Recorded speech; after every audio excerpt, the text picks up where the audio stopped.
Purihin ang Panginoon. Na-miss ko po kayo last Sunday. Kami po ay nasa Mindoro at binisita po namin ang amin pong mga anak at apo. Ayan. At ako po ay nagpapasalamat sa Panginoon sa ating kapatid na Pastor Joseph na siya po ay humalili sa atin. Purihin ang Panginoon. Praise the Lord. Palakpakan po natin ang kapatid at ang mga pastor na umalalay po sa atin. Purihin ang Diyos. Ngayong buwan ng August, sineselebrate natin ang covenant ng Diyos sa ating buhay. Kaya nga for this whole month of August, we'll talk about the covenant. Pag-usapan natin yung tipan ng Panginoon. Yung kanyang makapangyarihang tipan sa atin. Kaya ngayong pong umaga, mga kapatid, hindi lamang po ito isang ordinaryong gathering or pagsamba. Ang pagkakataon na ito ay isang banal na sandali. It is a holy moment, a divine reminder, isang banal na pagpapaalala po sa atin ng isang banal na araw na tayo po ay nagsabi sa Panginoon, "Yes, Lord," sa iyong panawagan.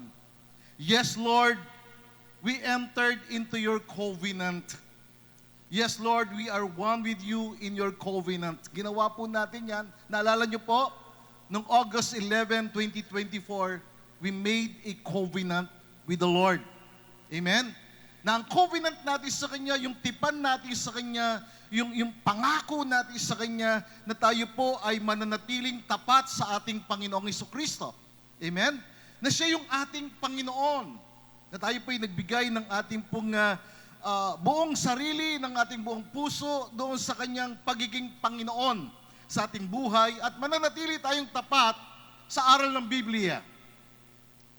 Sa iglesyang ito sa pamagitan ng patnubay ng Panginoong Hesukristo. And so we pledge, tayo po ay nag-pledge na tayo po ay magmamahal sa Diyos. Nasusunod tayo sa ating Panginoong Hesus, na tayo po ay makikiisa sa Kanya. Na tayo po kasi ay sumampalataya na naging kaisa ng Panginoon. Na tayo po ay naging kasama ng Panginoon, naging isang espiritu sa Kanya. Kaya noong nakaraang buwan, hinighlights po natin at akin pong ipinaliwanag sa inyo yung isang verse lang ng Scripture na nagpapatunay na kapag ikaw ay nakiisa sa Panginoong Hesus, magiging isang espiritu tayo sa Panginoon. Ibig sabihin, magiging isang imahe tayo ng Panginoon. And so the Bible says in 1 Corinthians 6:17, it is in the expanded Bible, it says, "But the one who joins with the Lord, siya na nakiisa sa Panginoon, in spiritual union, is one spirit with the Lord." Isang espiritu sa Panginoon. Isang buhay, isang layunin, isang puso sa Panginoon. In the Living Bible it says, "But if you give yourself to the Lord," kapag ibinigay mo ang iyong sarili sa Panginoon, ikaw at si Kristo ay naging magkasama. Ang Panginoong Hesus na yung ating kapartner, yung kasama natin. We become one person when we join with the Lord Jesus Christ. So naging kaisa natin ng Panginoon. Yung isip ng Panginoon, nagiging kaisipan natin. Yung puso ng Panginoong Hesus, nagiging puso natin. Nagiging damdamin natin. And God wants you to be aware of that. Na ito'y maging kaisipan natin, na maging kamalayan natin. The word joined together as one person, it means two individuals are united in one purpose, in one heart, in identity, so that they function as if they were a single whole person. Dalawang individual na nagkaisa sa isang layunin. Kumbaga, nung tinanggap mo si Jesucristo, nung kinilala mo siya bilang tagapagligtas at Panginoon ng iyong buhay, yung purpose niya nagiging purpose mo. Yung plano niya nagiging plano mo. Kasi mas malaking plano ng Diyos sa iyo kaysa doon sa plano mo. Amen? Mas malaki yung kanyang adhikain, ang kanyang layunin sa iyo kaysa dun sa ating adhikain at layunin sa ating buhay. So yung identity ni Lord, nagiging identity natin. Nakikilala ka na you belong to Jesus Christ. You are one spirit with the Lord. In other words, in your spiritual union with the Lord Jesus Christ, His life becomes your life. Yung buhay niya nagiging buhay mo. Yung kanyang image, nagiging image mo. Yung kanyang pananampalataya, nagiging pananampalataya mo. It's no longer about our faith, it's about His faith. Yung pag-ibig niya, nagiging pag-ibig mo. Kaya nga po ako, lagi ko sinasabi sa mga taong kausap ko, nagbibigay ako ng advice, lalo sa mga mag-asawa, na darating yung araw, minsan yung pag-ibig mo, mauubos. Yung pasensya mo mauubos. Right? Tama po ba? Minsan, masasaid ka. Bakit? Kasi ang ating pagkatao, yung human way, yung pagkatao natin, yung sarili natin, nauubusan tayo. Kaya kapag ka naubusan ka, yung pag-ibig ni Kristo ang maging pag-ibig mo para sa iyong pamilya. Amen? Yung pag-ibig ni Kristo maging pag-ibig at pagmamahal mo para sa iyong asawa. Yung pag-ibig ni Kristo, yung maging pag-ibig mo para sa iyong mga mahal sa buhay. Yung patience ni Kristo, ang maging patience mo, yung pagpapasensya mo para sa mga tao na para bang nasusuya ka na. Agree? In other words, His enthusiasm, yung kanyang galak, yung kanyang kasiglahan, nagiging kasiglahan mo. His will becomes your will. Yung kanyang kalooban, nagiging kalooban mo. Yung kanyang daan, nagiging daan sa iyong buhay. Yung kanyang gawa, nagiging gawa mo. In short, nagiging reflection ka. Nagiging representation ka. Nire-represent mo si Kristo dahil nakiisa ka sa Kanya. Yun ang sinasabi ng 1 Corinthians 6:17. Na yung passion niya, yung pag-ibig niya, yung nagiging passion mo, yung nagiging alab mo. Kasi you joined with Him. Di ba? Kung sino yung kasama mo, nagiging katulad mo.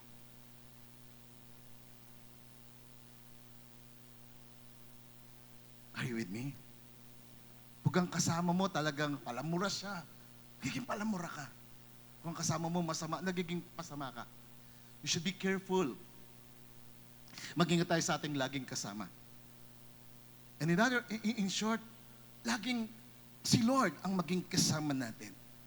Si Lord ang makita sa atin. Yung liwanag niyang maging liwanag mo. Yung buhay niya, yung maging buhay mo. Tandaan po natin, mga kapatid, sa Biblia, ang covenant, hindi lamang ito isang casual agreement. In the Bible, covenants are life-binding. Yung mga tipan o yung tipan, it is a life-binding. Ito yung magbubuklod sa'yo. Ito yung magsishape o uhubog ng destiny mo sa iyong buhay. Ito yung magbibigay sa iyo ng security, ng katiyakan ng iyong buhay na sigurado ka sa mga pangako ng Diyos. Sigurado ka sa mga nais ng Panginoon sa iyong buhay. You see, God has always been a covenant maker. Ang Diyos lagi, sa bawat panahon, siya po ay gumagawa ng tipan, nakikipagtipan siya. At kapag ang Diyos nakipagtipan o nakipag-covenant sa isang tao, yung taong yon nagiging kakaiba siya. Nasi-shape o nauhubog yung kanyang destiny. Nababago siya. Nagkakaroon niya tawag na impartation of life. Nagkakaroon ng reflection sa kanyang buhay kung sino yung Diyos na kanyang pinaglilingkuran. Kaya nga ang Diyos, siya ay covenant maker, covenant keeper, magmula pa sa panahon ni Noah. Remember, yung covenant ni Noah, it is a covenant of preservation. Na nag-preserve siya, pinreserve niya yung pamilya ni Noah. Ito rin yung covenant ni Lord kay Abraham, na tinatawag nating covenant of blessing by faith. Na si Lord ay nakipag-covenant, nakipagtipan kay Abraham at makita mo yung buhay ni Abraham naging kakaiba. Bakit? Kasi na-impart kay Abraham yung buhay ng Diyos. Yung image ng Diyos. yung blessing ng Panginoon. Umangat yung kanyang buhay. Maging kay Moses, covenant of law and obedience. And to David's covenant legacy of eternal kingdom. Ang Diyos nakipag-covenant kay David na yung sa kanyang paghahari ay talagang it is eternal. Na paroroon sa kanyang generation until the Lord Jesus Christ. Now, this is the greatest covenant of all. And that is the new covenant in Christ's blood. It is the everlasting covenant of grace in which we live today. That is why we're here, because of the covenant of Jesus Christ. Sinelyuhan niya ito ng kanyang dugo when He died on the cross. You see, God has made a covenant with us through the Lord Jesus Christ. At tandaan natin, mga kapatid, itong covenant na ito'y eternal. Ito'y unbreakable. Hindi ito nasisira o hindi ito nawawasak o hindi ito nagagapi. It is a redemptive bond through our spiritual union with the Lord Jesus Christ. Na talagang ito ay mananatili. And today, hindi lamang po tayo nagre-reflect o inaalala natin itong covenant ng Panginoon. We celebrate this today. And when we talk about celebrating the covenant or our agreement in the covenant of God, hindi po tayo nangungusap lamang ng isang religious tradition na pinapaalala sa atin. We are talking about living relationship with the Lord Jesus Christ. Nangungusap tayo ng isang buhay na relasyon, isang spiritual na pakikisa o pakikisama sa ating Panginoon na sinelyuhan ng kanyang banal na dugo. At ito yung banal na dugo ng Panginoong Hesus. Last year, August 11, 2024, tayo po ay pumasok sa isang covenant relationship with the Lord. Na ang Panginoong Hesus siya yung magiging total Lord ng ating buhay. Kaya ako yung covenant yan, tinitingnan ko, lagi binabasa ko, nire-remind ko ang sarili ko, meron akong covenant kay Lord. At siya yung aking Panginoon, siya yung aking hari, siya yung masusunod sa aking buhay. At ako ay susunod sa Kanya. Na siya yung master. Ibig sabihin ng master, siya yung mamamahala sa iba't ibang bahagi ng aking buhay. At dahil ginawa natin yon, nakipag-isa tayo, nakipagkasundo tayo, nakipagtipan tayo sa Panginoon, ang langit natuwa. At nabuksan ng langit sa atin. Because of the covenant, tandaan natin, mamaya highlights natin, at sa mga susunod na Sundays, yung mga pagpapala ng tipan, na dahil ikaw ay nakipag-isa, nakipagtipan ka sa Panginoon, meron kang covenant ni Lord, lahat ng mga promises, lahat ng mga obligations na nandoon para sa iyo, para sa atin. Do you believe that? Haniwala kayo? Amen? Na ang pagpapala, pag-iingat, ang provision ng Panginoon ay nasa atin. At dahil doon, pipigilan ka ng dyablo. Na-shake ang kaaway, talagang maraming atake. Yung iba sa ating mga, kumbaga, may mga atake ng kaaway kasi pipigilan ka niya na manatili ka sa tipan o sa covenant. Pipigilan ka niya na makiisa ka sa Panginoon. Hindi natutuwa ang kaaway kapag ka ikaw ay mapayapa, masaya, diba? Guguluhin ka niya. So, dahil dyan, inaala-ala natin yung covenant. Yung araw na tayo po'y nakipag-isa sa ating Panginoong Hesus, yung araw na yon na talagang, Lord, I surrender my life to you. Ako, very vivid sa aking memory, sa aking kalooban, yung araw na ako'y nagsuko ng aking kalooban, ng aking buhay sa Panginoon, at ipinagkatiwala ko sa Kanya yung aking buhay at ang aking pamilya. Nasasabi ko kay Lord, Lord, I am yours. You are mine. And we are one spirit in Christ's covenant forever. You see, mga kapatid, nang tayo po ay sumang-ayon, when we agree in God's covenant in Christ, we are saying, no, kumbaga, dahil ikaw ay nakipag-isa, nakipagkasundo, nakipagtipan ka sa Panginoong Hesus, sinasabi mo yung ganitong pananalita, yes, Lord, I accept your promises. Kasi yung covenant ni Lord, yung tipan ni Lord, nakapaloob doon lahat ng mga pangako ng Diyos. Napakaraming pangako. Mga pangako ng pag-iingat, mga pangako ng pagpapala, pangako ng pagpapagaling, kasi hindi nais ng Diyos na ang kanyang mga anak mayroong sakit at karamdaman, kundi ito'y pangako ng pagpapagaling at pagpapalakas ng buhay. Nakapaloob doon, Lord, kaya ina-accept natin eh. Kaya whenever we read the Bible, talagang, Lord, this is your promise eh. Kaya I encourage everyone to read the Bible because yung Biblia, dito nakapaloob yung tipan ng Panginoon, yung mga pangako ng Diyos. And dahil nakipag-isa tayo, nakipag-covenant tayo sa Panginoon, we can say, Lord, I accept all your promises. I believe. Pangalawa, yes, Lord, I commit myself to your terms and conditions. Kapag ikaw nakipag-isa, nakipagtipan ka sa Panginoon, may mga terms and conditions yon. Parang sa isang contract. Kaya lang itong covenant, mas mataas ito sa contract. Kasi yung covenant nito, ang Diyos ang nakipag-covenant sa'yo. Hindi ka nakipag-covenant doon sa ka-level mo. Siya yung Diyos na magtatanggol sa'yo. Kaya yung laban mo, laban ng Diyos. Kaya yung maaway sa'yo, aawayin ng Diyos yun. Hindi sila magtatagumpay dahil kasama mo ang Panginoon. At kapag kasama mo ang Panginoon, ikaw ay higit pa sa mapagtagumpay. Purihin ang Panginoon. At sa covenant na ito na nag-agree tayo, sinasabi natin sa Kanya, Lord, I will trust your will and what you have established. Panginoon, nagtitiwala ako sa iyo at sa mga itinatag mo. So today, mga kapatid, ako po ay mangungusap, mangaral sa paksang celebrating our agreement in God's covenant. Hindi lamang natin sineselebrate yung covenant ni Lord, sineselebrate din natin yung araw na nag-agree tayo, sinabi natin sa Kanya, Lord, yes, I am yours. I belong to you. Sa iyo ako, Panginoon. At hindi mo ako iiwanan, hindi mo ako pababayaan. Amen? Sineselebrate natin yung ating agreement sa Kanya. You see, this celebration of our agreement in God's covenant is not just about looking back. Hindi lamang tayo tumitingin doon sa araw na yon na kinilala natin, ni-recognize natin na meron tayong covenant sa Panginoon. Na ang Diyos nakipag-covenant sa atin. It is also about renewing our vow. Mamaya gagawin natin ito, mga kapatid. I-renew natin. Uulitin natin yung ating pong panata sa Kanya. Sabihin natin sa Kanya, Lord, maglilingkod ako sa iyo no matter what.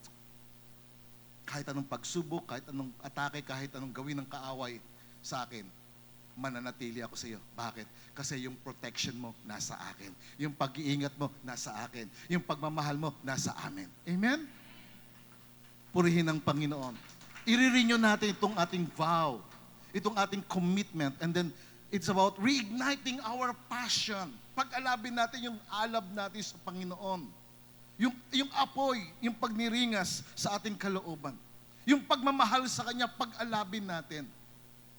Now, the more we love God, the more His love will manifest, will be revealed to us. Mahayag ito sa atin. And it's about realigning our walk according to His will. Talagang ina-align mo yung sarili mo, dito ako lalakad sa pinapalakad ng Panginoon. Ito ang gagawin ko, yung pinagagawa ng Panginoon. Kasi mga kapatid, kung gusto mo makatiyak ng pinagpalang buhay, masayang buhay, maunlad na buhay, doon ka sa kalooban ng Diyos. Huwag kang lalabas sa kalooban niya. Amen? Realign yourself to His will and walk in His ways. It's about saying to God, Lord, I still agree. Lord, I still believe. Lord, I still belong to you. Yun yun. So as we commemorate that moment, we don't just look back. Hindi lamang tayo tumitingin sa nakalipas. We look forward. Tumitingin tayo sa hinaharap with renewed commitment na ibalik yung ating pagtatalaga, yung ating mas malalim, mas makahulugan na pagmamahal sa Diyos. Mga kapatid, yung ating pagsamba, yung ating paglilingkod sa Panginoon, hindi lamang ito yung ordinaryong ginagawa natin. Ito po ay mas mataas na paraan ng pagkilala sa Panginoon. So today, we will not only remember the covenant of the Lord Jesus, but we will celebrate. Celebrate natin. Para bang di ba, yung inyong anniversary ng kasal ninyo, sineselebrate ninyo. Tama? Yung birthday ninyo, sineselebrate ninyo. Ako, yung spiritual birthday ko na tinanggap ko si Lord, sineselebrate ko yun. Yung araw na nag-covenant tayo kay Lord, inaala-ala ko yun. We need to be aware of His covenant, of His goodness sa ating buhay. You see, when we say celebrate, we do not mean mere emotion. Hindi lamang yung emotionally you are inclined for that. It means we rejoice in the finished work of the Lord Jesus Christ. Nagagalak tayo doon sa finished work of the Lord Jesus Christ.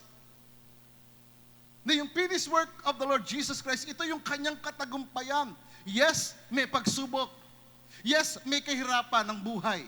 Yes, may pagdadalamhati. Yes, may kalungkutan.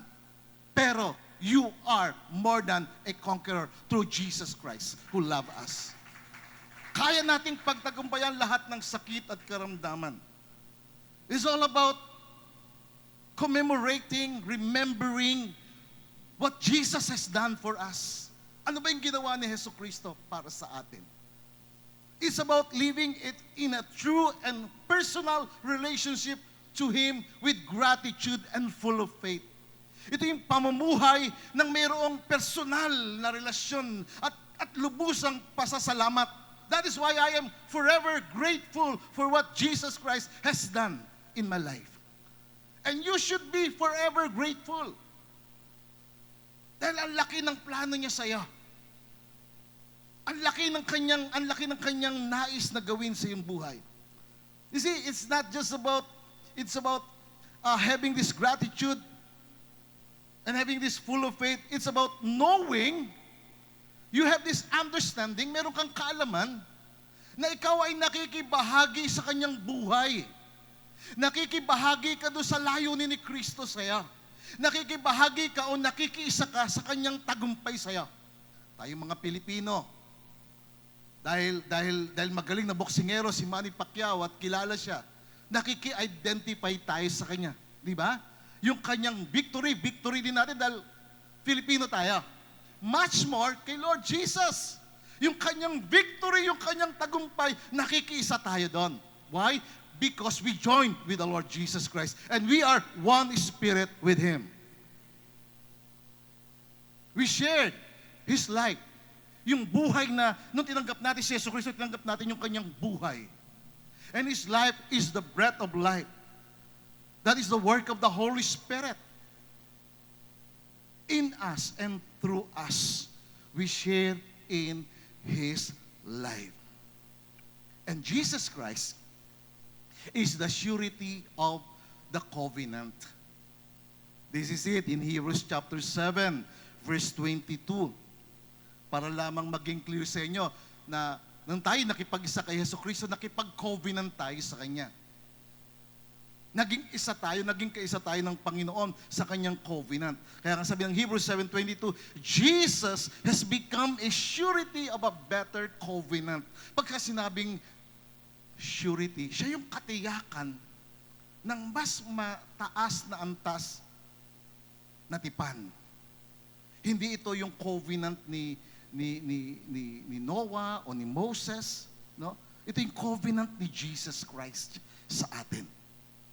Pagka sinabing surety, a surety is someone who takes full responsibility.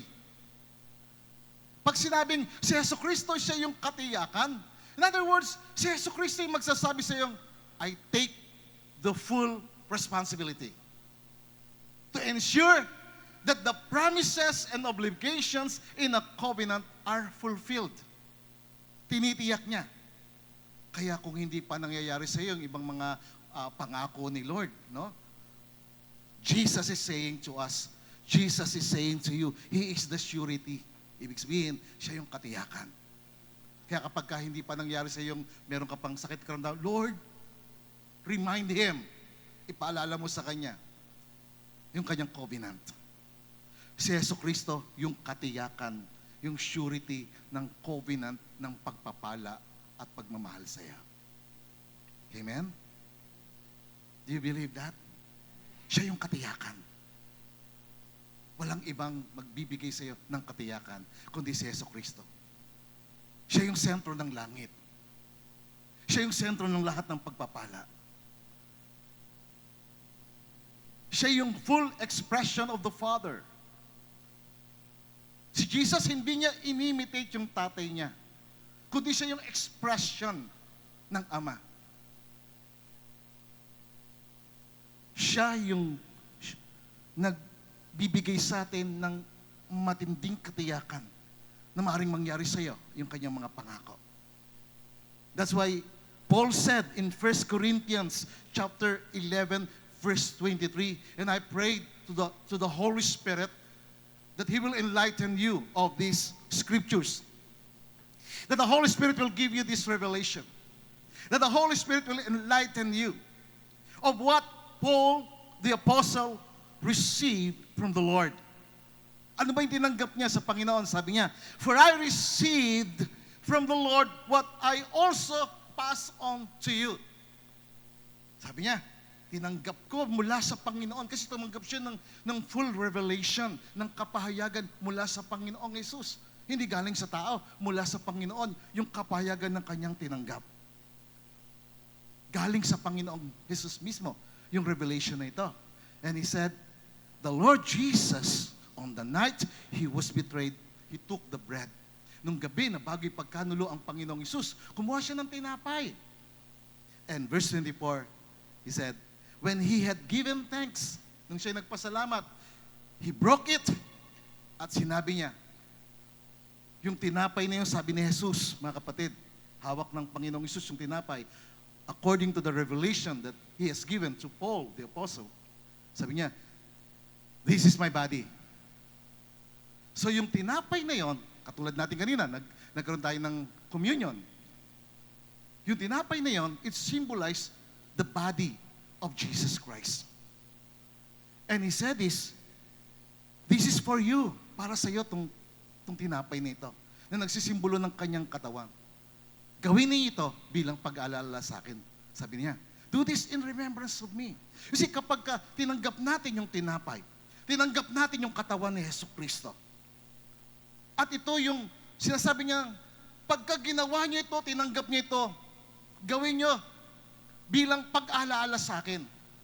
Mga kapatid, yung tinapay na nagsisimbolo sa katawan ni Kristo, na ginagawa natin, na inaalaala natin, tinatanggap mo yung kabuuan ni Kristo. Tinatanggap mo mismo yung kasariwaan ni Kristo. Tinatanggap mo mismo yung kagalingan ni Kristo. Tinatanggap mo yung buong katawan ni Kristo. Nagkakaroon tinatawag na spiritual union. And in doing that, dahil tinanggap mo si Jesucristo, nakipag-isa ka sa Kanya, meron kang covenant kay Jesucristo. Yung image niya, nagiging image mo. In other words, yung isip ni Kristo, nagiging isip mo. Yung kamay ni Jesucristo, nagiging kamay mo. Yung paa ni Jesucristo, nagiging paa mo. Yung kabuuan ni Jesucristo, yun ang nagiging reflection mo. Kaya to inaala-ala natin o pinapaalala sa atin na ikaw na yung kanyang representative sa mundong ito. Physically, wala na si Jesucristo sa mundong ito. Kasi ginawa niya lamang yon 33 years. After that, He went to the Father, on the right side of the Father. At tayo po ngayon yung kanyang representative. Kaya hindi po, pagka nagko-communion tayo, hindi lamang po ginagawa natin ito bilang isang ritual.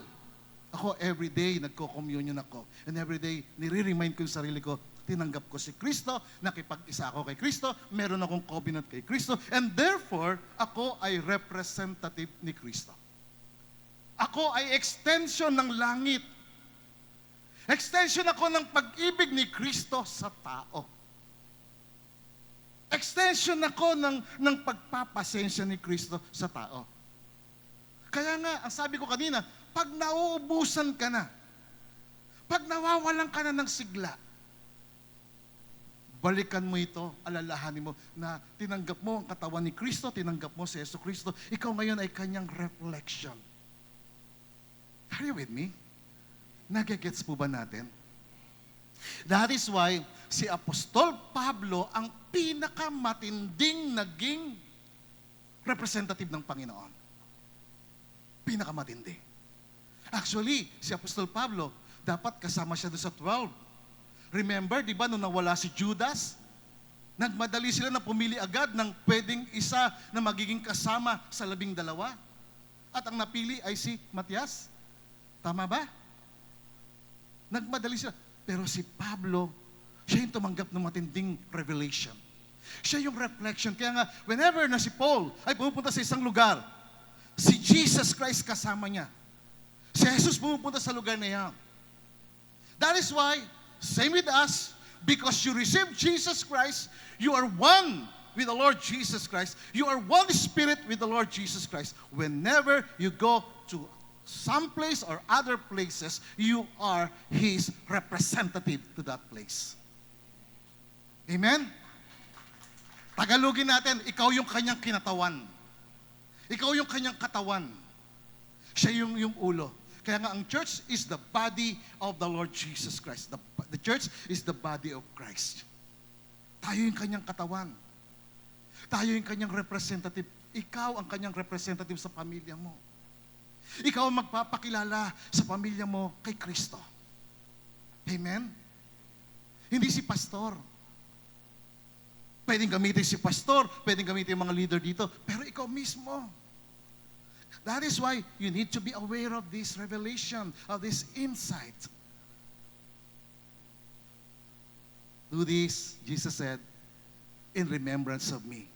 Gawin ninyo ito bilang pag-alaala sa akin. In other words, ikaw ay katawan ni Kristo. Ikaw ay representative ni Kristo. Ikaw ang kamay ni Kristo sa mga taong nangangailangan ng tulong. Ikaw yung kamay na nagbibigay ng encouragement, ng touch of love for those who are depressed, for those who are harassed by the enemy. That's why when Jesus saw the multitudes, He was moved with compassion. Jesus Christ is no longer here. Wala siya rito. But yung presence niya, yung spirit niya, nasa iyo. Amen? Do you believe that? That is 1 Corinthians 6:17. Because you joined with the Lord, you are one spirit, you are one in heart, one in purpose, one in image. And Jesus, and Paul said in verse 25 in here, in the same way after supper, He took the cup saying, this cup, sabi niya, itong saro na ito ang bagong tipan sa aking dugo. Ito yung nagbibigay ng confirmation ng aking covenant. Remember, yung covenant, nagkakaroon ito ng kaganapan, even in the old covenant, kapag mayroong pagtagas ng dugo. Ang dugo ang nagko-confirm, nagpapatibay ng covenant. That's why when Jesus died on the cross, He shed His blood. Talagang tumulo yung dugo niya, at yung dugo niya ang nagpatibay doon sa covenant. Ano ibig sabihin nun? Dahil tumagas ang dugo ni Jesucristo, pinagtibay ng dugo ni Jesucristo yung tipan yung bagong tipan, yung new covenant. Kaya sabi ni Jesus, whenever you drink it, whenever you do this in remembrance of me. Alalahanin nyo ako. Bakit? Kasi si Jesucristo ang katiyakan at katunayan ng lahat ng mga pangako ng Diyos. Siya ang kaganapan ng covenant, ng lahat ng pangako ng Diyos. The covenant of blessing, the covenant of favor, protection, provision, prosperity, healing is in the covenant. Dahil nakipag-covenant ka sa Kanya, nakipag-isa ka kay Jesucristo, kasama ka sa lahat ng pagpapala ng Diyos. Excited ako dito.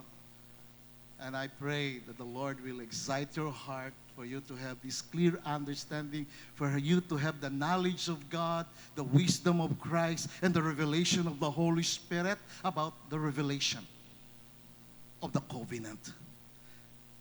That's why Jesus takes that full responsibility. Pinagtibay ng kanyang dugo. Kung hindi namatay si Yesu Cristo, walang silbi ang covenant. Kung walang pagtagas ng dugo, walang silbi ang covenant. Pero dahil ang Panginoong Hesus ay namatay, tumagas ang kanyang dugo, pinagtibay ng kanyang dugo ang covenant. Pinagtibay ng kanyang dugo. Kaya nga, dahil sa dugo ng tipan, ang tingin sa iyo ng Diyos, you are blessed. You are favored. You are His beloved. Do you believe that? Can we give God that praise? Ang tingin ng Diyos, ikaw yung kanyang minamahal, yung kanyang pinakaingat-ingatan. You are the apple of God's eyes. Importante ka sa Kanya. You are a very important person in the eyes of the Lord because of this covenant. Dahil pinagtibay ng kanyang dugo ang tipan. That's why we have to always remember Him. Halalahanin natin si Kristo. When you walk like Jesus Christ. When you think like Jesus Christ.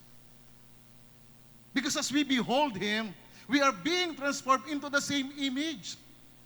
Kaya pagkapatuloy na kinikilala mo si Jesus, nagiging reflection ka ni Jesus, ikaw yung kanyang representative, ikaw yung kanyang kinatawan sa mga taong nangangailangan. Hindi lang si pastor, hindi lang yung mga leaders, hindi lang ibang pastor sa lugar na ito. Ikaw mismo. Ikaw mismo pwede kang mag-pray. Ikaw mismo pwede mong ilagay ang iyong kamay sa may sakit. At ayaw mong dumaloy sa iyo ang kapangyarihan ng pagpapagaling. Amen? Ikaw mismo. Sa kasaysayan ng Book of Acts, kahit na ordinaryong bata, ginamit ng Panginoon makapangyarihan. In the last days, God said, I will pour out my Spirit. Your sons and daughters shall prophesy. You will prophesy.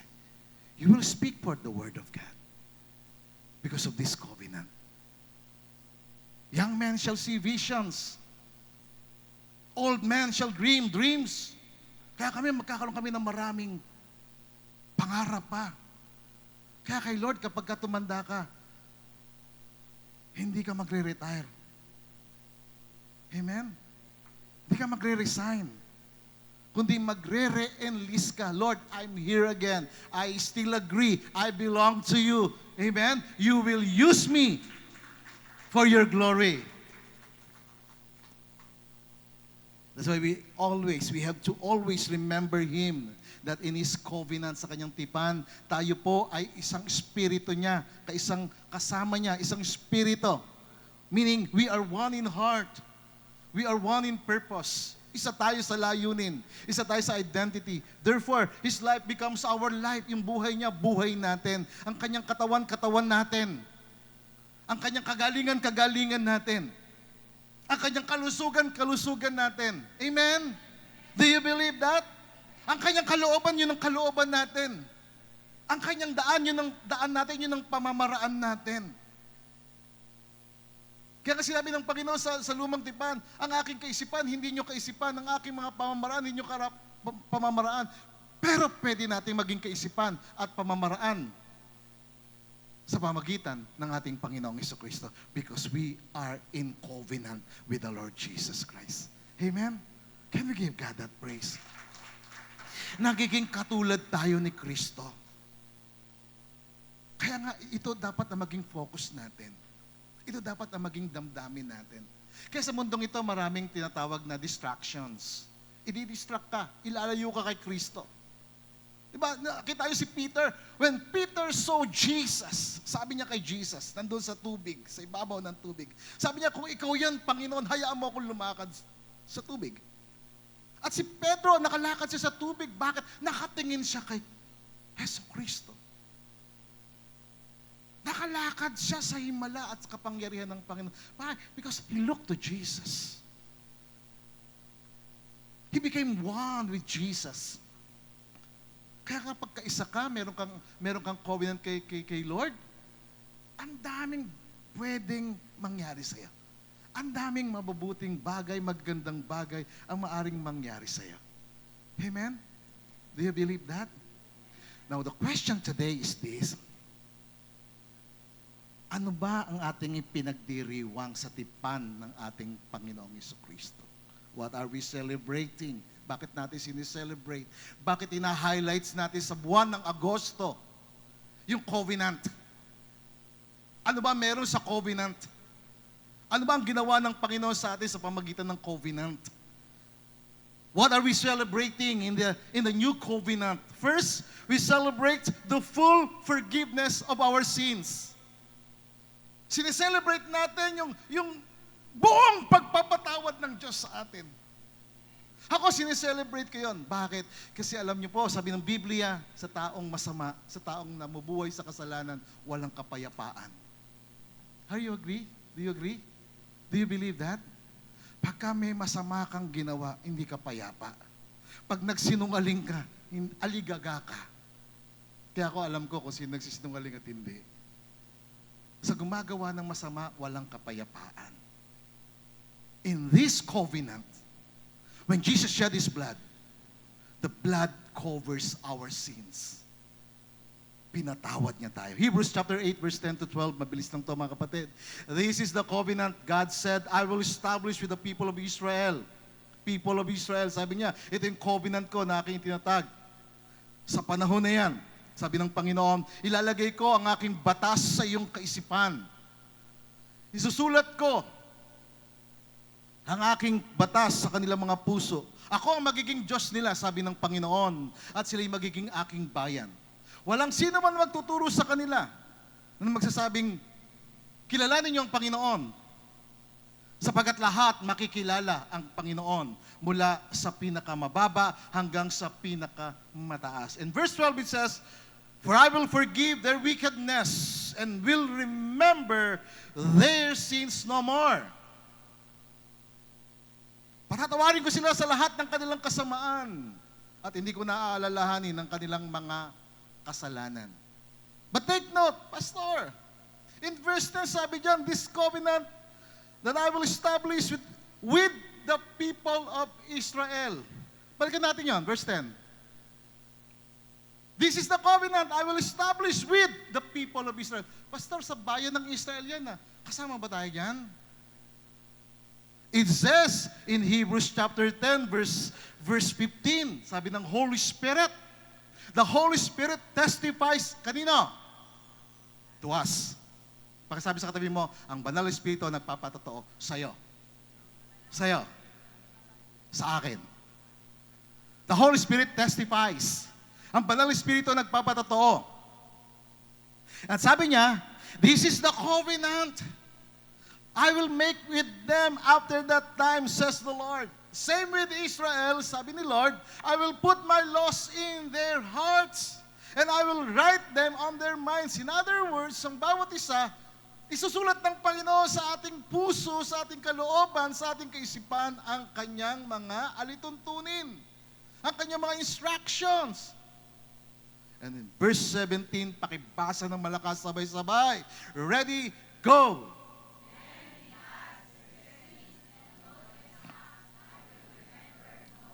Amen? Kasama ka ba doon sa their sins, ang kanilang mga kasalanan, sabi ng Panginoon.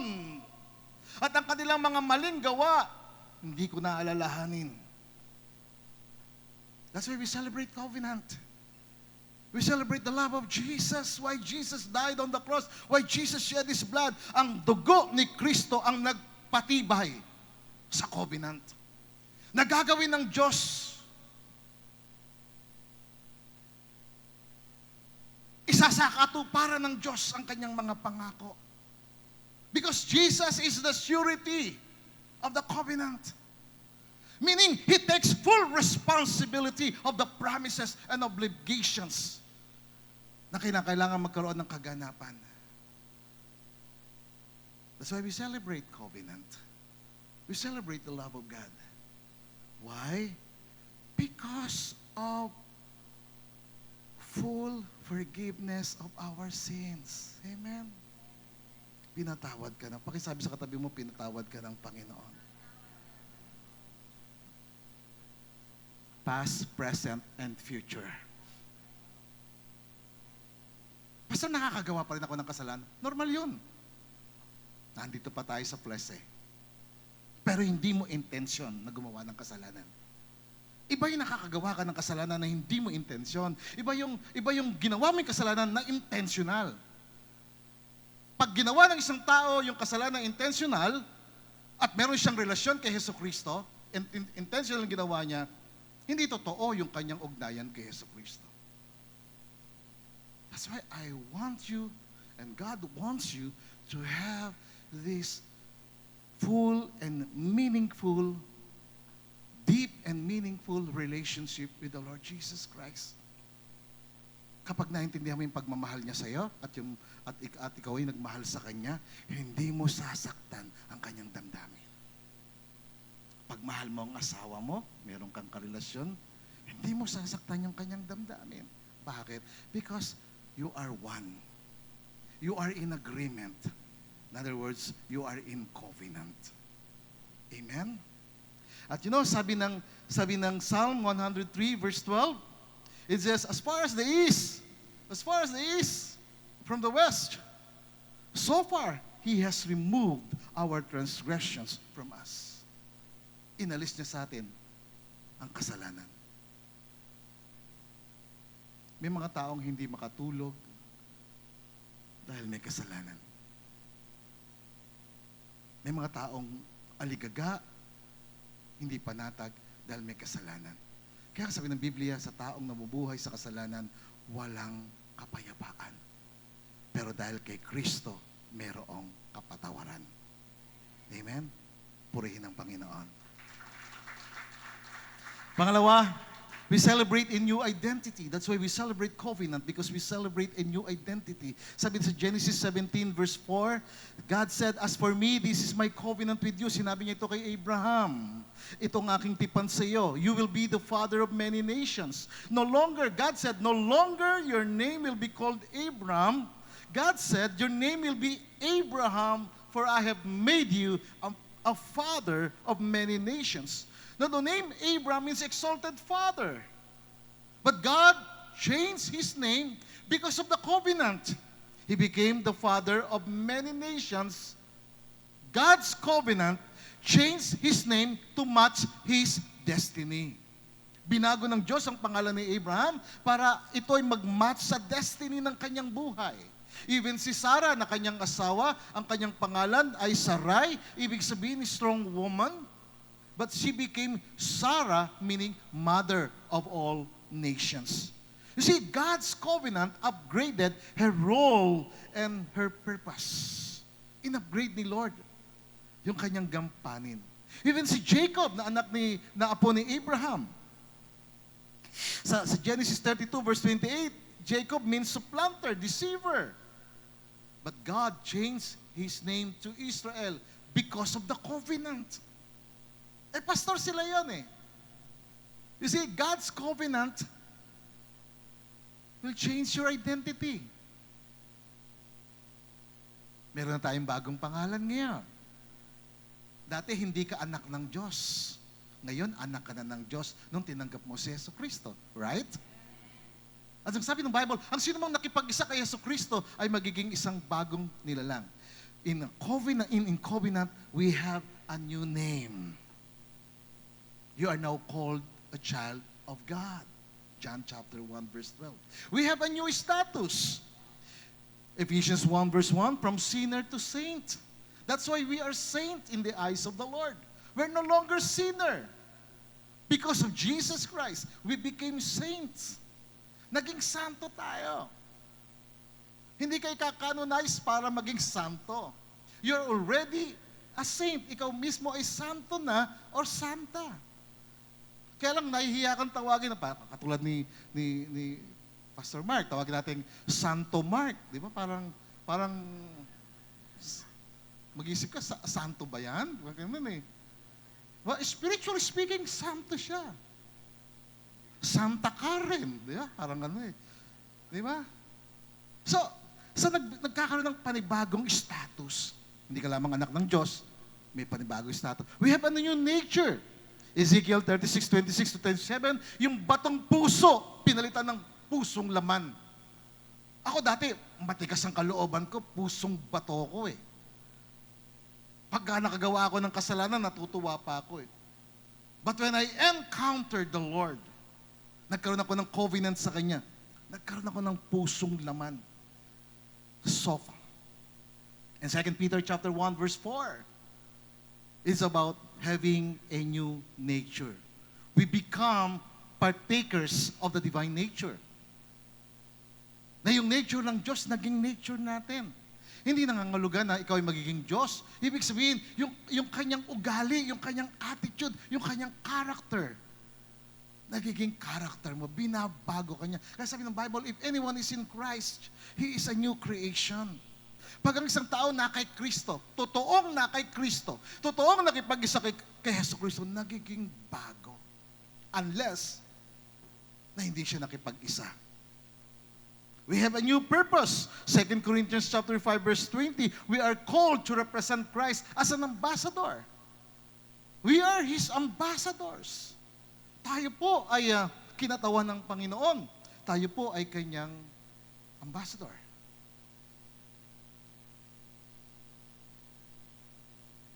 In a covenant, we celebrate our new identity. We celebrate the full forgiveness. We celebrate our new identity. And third, we celebrate the indwelling and the power of the Holy Spirit.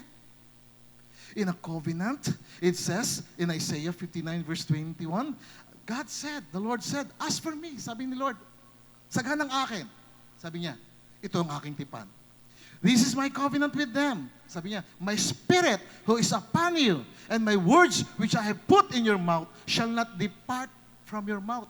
My spirit shall not depart from you. My words," God said, "shall not depart from you." This is His covenant. If you are in covenant with Him, yung Espiritu niya kasama mo, yung presence niya kasama mo. Kailangan mo lang yung awareness that God is with you. That His presence is with you. That His word is in your mouth. At hindi ito maalis, hindi lamang sa iyong bibig, kundi sa iyong descendants, sa iyong mga anak, sa iyong mga apo. Kaya ako, natuwa nga ako doon sa aking anak, na pinost niya na yung video na yung aking apo na si Judah. Merong memory verse. Yung word of God nasa bibig niya. Why? Kasi sinabi ni Lord, "My spirit who is upon you." Take note of this, ang Spirit ni Lord, it is not just upon us, the Holy Spirit in the new covenant mindset, in a new covenant teachings. The Holy Spirit is with us, and in us, and through us. Amen? Ang Holy Spirit, hindi lamang siya nasa atin, siya ay nasa kalooban natin. That's why we are the temple of the Holy Spirit. His presence is with us. He is the one who will guide you, who will lead you into all the truth. Gagabayan kanya sa lahat ng katotohanan. That is why 2 Corinthians chapter 3 verse 6, it says, He made us competent as ministers of the new covenant. Take note of the word competent. Pag sinabing competent, ginawa kanyang, in-equip kanya. Pinahusay kanya. Pinagaling kanya. He made us. Kaya kung yung ano yung lacking sa'yo, kinukumpleto ka niya. Sa covenant, kinukumpleto ka ng Panginoon. Hindi naman ako matalino, hindi ako magaling, hindi ako tapos na mataas na pag-aaral. Pero He made me a competent minister. Not just me, He made us. Pagkasabi sa katabi mo, kasama ka rito, kapatid. He made you. Maniwala ka lang. Amen? Maniwala ka na kasama ka rito. He made us competent. Kayo mga estudyante, maniwala kayo na kayo ay kanyang pinagaling na mas mahusay, magaling kayo kaysa sa mga kaklase ninyo. Na si Lord magre-raise up dito ng mga valedictorians, salutatorians, di ba? Mga cum laude, magna cum laude. Wow! maniwala ka. Kasi covenant ito ni Lord eh. He made us competent. He made us part of the covenant. Ako nasyak ako kay Sam eh. Daming medals. Wow. Congratulations. Kaya nga, may proud mommy at proud daddy na talagang, alam mo kapag ginahid mo yung mga anak mo talagang, yung ibang klase. Kaya sabi ni David, sabi niya sa Psalm 119, mas matalino pa ako sa mga teachers ko eh. Sa mga matatanda sa amin. Bakit? Bakit siya naging matalino? Kasi naging matalino siya dito. Ito magpapatalino sa'yo. Ito magbibigay sa'yo ng pagiging competent as minister. Or He made us competent as ministers of the new covenant, not of the letter, but of the Spirit. For the letter kills, but the Spirit, the Holy Spirit, gives life. Ang banal na Espiritu ang nagbibigay ng buhay. He is the breath of life that gives life. So we celebrate the indwelling presence of the Holy Spirit in the covenant. Kasama sa covenant, yung pagsama sa'yo ng Panginoon. Kaya obliged ang Diyos sa kanyang covenant. And Jesus is the surety. Jesus takes full responsibility. Kaya kapag hindi nangyayari sa'yo, just humble yourself to the Lord. Lapit ka kay Lord. Lord, help me. And Jesus is saying to us, come to me. All of you who are weary and are heavily laden, and I will give you rest. And He said the word, learn of me. Mag-aral kayo sa akin. For I am gentle and humble. Just learn with the Lord Jesus. Yes, merong distractions, may mga gagawin ng kaaway to distract you, but just come to Jesus. Just be one spirit with the Lord. Remain in the covenant. Huwag kang aalis sa tipan. Keep on celebrating the covenant in your life. The full forgiveness of your sins. Amen? Having a new identity. The indwelling in the power of the Holy Spirit. And fourth, we celebrate access and intimacy with God. That's why we celebrate covenant. We celebrate access. Sineselebrate natin na meron tayong access sa presence ng Diyos. Psalms 25, verse 10 in the Amplified Bible, it says, all the paths of the Lord are loving kindness and goodness. Think about this. Lahat ng mga daan ng Diyos ay punong-puno ng kabutihan at kagandahang loob, ng katotohanan at katapatan. Kaya doon tayo sa daan ng Panginoon. All the paths of the Lord are loving kindness and goodness and truth and faithfulness. Kanino? To those who keep His covenant and His testimonies. Sa kanila na kanilang iniingatan, sinusunod yung covenant sa kanilang buhay. Yung tipan. Kaya meron kang access sa Kanya at dahil meron kang access sa Kanya, lahat ng kabutihan mangyayari sa iyo. Amen? Lahat ng kagandahang loob ng Diyos mangyayari sa iyo. Amen? Lahat ng katotohanan at ang katapatan ng Diyos magaganap sa iyong buhay. Purihin ang Panginoon. Sa kanila na iniingatan, pinangahawakan ng tipan. Sa kanila na nananatili sa mga patotoo ng Diyos. And so therefore we have access to the presence of God for us to have this intimate relationship with Him. Psalm 103 verse 17, it says, from everlasting to everlasting, the Lord's love is with those who fear Him. Mula pa sa nakaraan, mula pa sa walang hanggan, hanggang sa walang hanggan. Take note of this, walang hanggan sa Diyos. We have forever. Kay Lord. From everlasting to everlasting, the Lord's love is with those who fear Him. Ang pag-ibig ng Diyos ay nasa kanila na mayroong banal na takot at pagkilala sa Kanya. And His righteousness with their children's children. Yung Kanyang katuwiran ay sa Kanyang mga anak at sa Kanyang generation. Verse 18, it says, with those, again, who keep His covenant. Sa kanila na iniingatan ang kanyang tipan, na inaala-ala na sundin ang kanyang mga precepts o yung kanyang mga aral, yung kanyang mga turo. Kaya we have this access to God. And panglima, we celebrate eternal inheritance. Sabi mo sa katabi mo, tagapagmana ka. We have this inheritance. Amen. Tagapagmana ka ng kayamanan ng Diyos, ng kabutihan ng Diyos. Tagapagmana ka niya. We have this, we need to celebrate this eternal inheritance. Hebrews 9 verse 15, for this reason, Christ is the, take note, the, merong definite article na the, meaning siya lang. He is the surety of the new covenant. He is the mediator of the new covenant. Kaya sa Kristo, dadaan lahat. Kaya nga, whenever we pray in the name of Jesus. And when you pray to the Father in the name of Jesus, the Father will hear in heaven. Because you said it, you have that covenant kay Jesus. And God will say, in heaven, in the name of Pastor Arnel, in the name of Tess Bautista, in the name of Karen, in the name of Mark, in heaven. On earth, we say, in the name of Jesus, but in heaven, it is in your name. Through Jesus Christ. Amen? Can we give God the praise? Purihin ang Panginoon.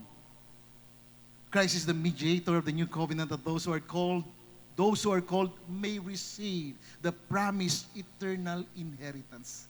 Na silang mga tinawag ay tatanggap ng walang hanggang ipinangakong pamana.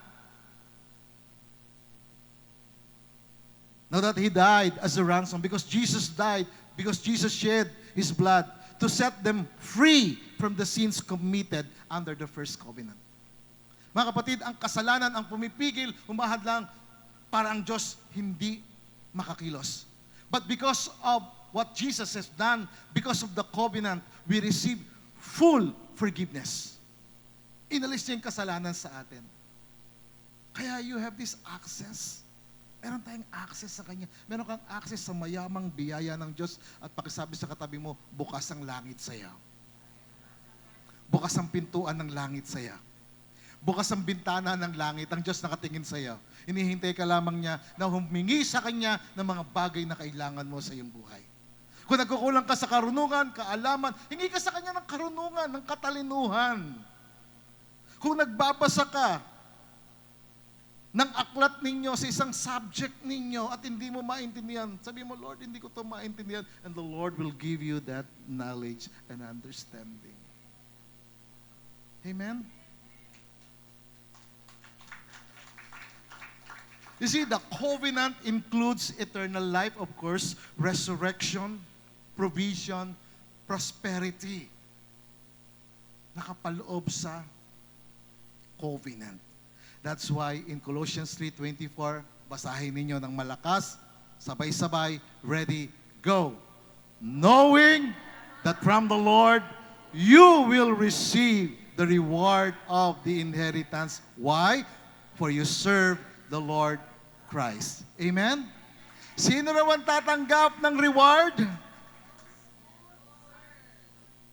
Sino tatanggap ng reward? Sabi mo sa katabi mo, ikaw. Ako. Knowing that from the Lord, you will receive the reward of the inheritance. Why? Because you serve Him. Why? Because you keep the covenant. Dahil nanatili ka sa Kanya. Tandaan nyo, napakalaga ng pananatili sa Kanya. Napakalaga nun. Ibig sabihin, yung inheritance, yung reward, hindi lamang ito future, present ito. Hindi lamang ito spiritual, physical ito. Tangible. Pwede mong mahawakan, pwede mong maranasan, pwede mong ma-enjoy. Amen? Pwede mong maranasan yung kumpletong kagalingan, kumpletong pagpapala ng Panginoon. You see, because of Christ's covenant, we are not condemned, we are forgiven. Amen? Do you believe that? Because of Christ's covenant, we are not far. We brought near. Hindi tayo malayo. Malapit ka. Kasama ka. Because of Christ's covenant, we are not powerless. We are empowered by the Holy Spirit. Because of Christ's covenant, we are not forgotten. Hindi kanya kinakalimutan. Dahil sa kanyang tipan, you are chosen. Pinili ka niya. Because of Christ's covenant, we are not orphans. Hindi tayo ulila. Tayo po ay mga anak ng kataas-taasang Diyos at kasamang tagapagmana ni Hesus Kristo. Tagapagmana ka, kapatid. You see, if we are truly in agreement with Christ's covenant, dapat po yung ating salita, our words, will align with His promises. Dapat yung kino-quote natin yan. Yung salita natin dapat naka-inline, naka-align sa pangako. Pag sinabi ng Diyos, ako ang manggagamot mo, ako magpapagaling sa iyo, paniwalaan mo yun. Bangkitin mo, confess it, Lord, by the stripes of Jesus, I'm healed.